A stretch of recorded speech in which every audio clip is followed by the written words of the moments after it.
it is a matter of debate and conjecture whether a house, the actions of which have been challenged in a court of law, would be agreeable to granting such leave to use its records in evidence against it.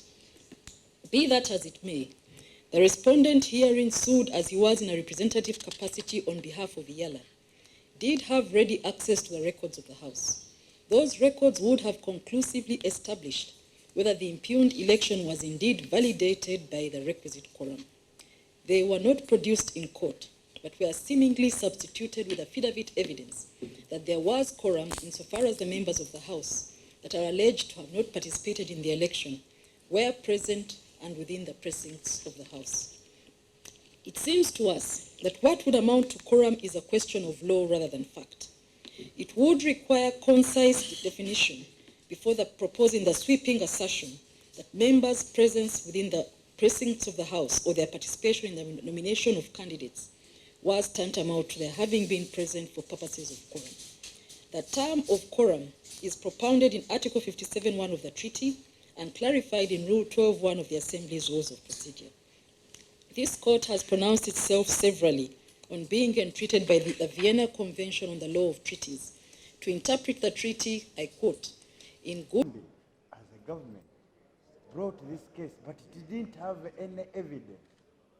So the court has looked at the whole file and found out that this case was brought without any scintilla of evidence.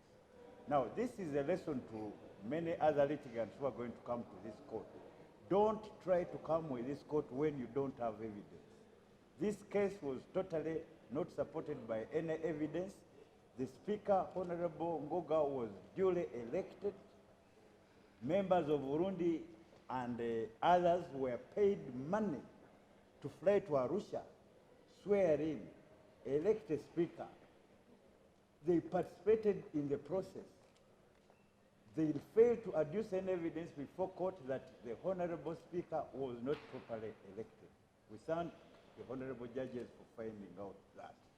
We are the only voice of the people, and yet this is the people-centered integration process. Now, for avoidance of doubt, if we do not have to again go into the 1977 collapsed community, we must now give the parliament its due respect.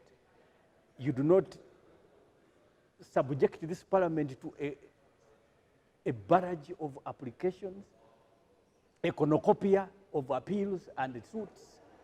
This is not anything that will harness or illuminate the future course of this assembly. We must be let free to do our work. The Republic of Burundi and any other republic intending to do anything, please leave us to do our job as members of this assembly. It does not matter whether we come from you as partner states. We left you to form an assembly for East Africans. We are no longer your own. Leave us to do our job.